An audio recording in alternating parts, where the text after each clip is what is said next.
কারণ আপনার পালস কতটা গতিতে চলছে, মস্তিষ্কে কতটা ক্যাচিং পাওয়ার আছে, কতটা তার কেটেছে, কতটা সুস্থ আছেন, হার্টের কতটা দুর্বল হয়েছে, ফুসফুসি কতটা গরম হয়েছে, কিডনির কতটা দুর্বলতা, মেশিনের দ্বারাতে আপনার সব কিছু বডি চেক আপে ধরা পড়ছে। পড়ে কি পড়ে না? তাহলে বিজ্ঞানের এটা অস্বীকার করা যায় না। একটা ক্যাপসুলের দ্বারাতে হার্টের ব্লক ছাড়িয়ে দিতে পারে, একটা ক্যাপসুলের দ্বারাই গলায় খুশখুশিটা বন্ধ করে দিতে পারে, একটা ইঞ্জেকশনের দ্বারাই আপনাকে সুস্থ তৈরি করে দিতে পারে। তাহলে কোন গাছ থেকে আর কোন জায়গা থেকে মেডিসিন তৈরি করে আপনাকে সুস্থ করবে, এটা আপনার ভাবনাতে হয়নি, এটা বিজ্ঞানের ভাবনাতে হয়েছে। তাহলে বিজ্ঞান অনেক এগিয়ে দিয়েছে। বডি চেক আপ করে যে একটা ট্যাবলেট লাগবে, সুগারের আলাদা, প্রেশারের আলাদা, থাইরয়েডের আলাদা, ফুসফুসের আলাদা, ফুসফুসের আলাদা, ক্যান্সারের আলাদা, সব যে আলাদা আলাদা ডিপার্টমেন্ট আর আলাদা আলাদা ভাগ, সবই কিন্তু বিজ্ঞানের গতি থেকে এসছে। বিজ্ঞান এত কথা কোথায় পেল? এটা তো একটা কথা, বিজ্ঞান এত কথা পেল কি করে? অপর জাতি রকেট যখন চাঁদের পানে ধায়, সেই যুগে মত্ত রয়েছে এরা চাঁদ দেখার ফতোয়ায়। কথা বোঝা যায়?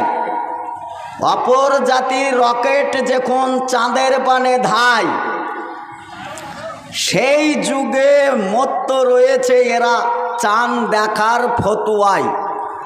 ঈদটা কবে, রোজা করার পরে ঈদ কবে হয়ে সিদ্ধান্তটা আজ পর্যন্ত আমরা সঠিকভাবে নিতে পারছি না। অথচ চাঁদে বসবাস করার জন্য রকেট চলে যাচ্ছে। তারা এত গতি, বিজ্ঞান এত আবিষ্কার করেছে, আমরা কিন্তু সেই থেকে অনেক দূরে সরে আছি। ফলে পৃথিবীতে সম্মানী হতে হলে শিক্ষা দীক্ষা থেকেই হতে হবে। শিক্ষা ছাড়া কোনো গতি আপনার নেই। শিক্ষা ছাড়া আপনি দামি লোক না, শিক্ষা ছাড়া আপনি সম্মানী লোক না, শিক্ষা ছাড়া আপনার ইবাদত কবুল হবে না, শিক্ষা ছাড়া আপনি জান্নাত যেতে পারবেন না, শিক্ষা ছাড়া আপনি গুগল সার্চ করতে পারবেন না, শিক্ষা ছাড়া আপনি রাস্তা ঠিক পাবেন না, শিক্ষা ছাড়া আপনার চলার কোনো রাস্তা নেই, শিক্ষা ছাড়া দিন ঠিক করতে পারবেন না, শিক্ষা ছাড়া ডাইন ঠিক করতে পারবেন না, শিক্ষা ছাড়া বাম ঠিক করতে পারবেন না।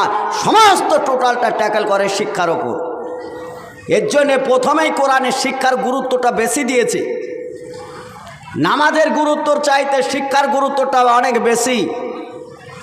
নামাজটা ফরজ, এটা ঠিক আছে, কিন্তু শিক্ষিত লোক না, জানেন না, শোনেন না, নামাজটা পড়বেন কি করে? নামাজ একজন সাহাবী এসে পড়ছিলেন, রাসূল কিন্তু ওই জায়গায় মসজিদে ছিলেন। সাহাবীটার নামাজ পড়া দেখে আল্লাহ রাসূল বললেন, বাবু তুমি নামাজ পড়লে? বলে রাসূলুল্লাহ তো নামাজ পড়লাম। বলে ইরজে, যাও তুমি ঘুরে যাও, ফসলি নামাজ পড়ো। এই নামাজ হয় নাই। নামাজ পড়া মানুষ, সেই মানুষটাকে ঘুরিয়ে দেওয়া হচ্ছে তোমার নামাজ হয়নি। কেন হয়নি? নামাজ তো পড়েছে। তারপরে সে আবার ভাবলো যে আমি হয়তো ধীর গতিতে নামাজ পড়ছিলাম, মনে হয় তো রাসূল পছন্দ করেননি, আর একটু গতিটা বাড়ালেন। নামাজটা পড়লেন, আল্লাহ রাসূলকে সালাম দিলেন। সালাম দেওয়ার পরে আল্লাহ রাসূল একটু মুচকি এসে বলছে, তুমি কি সালাত আদায় করলে?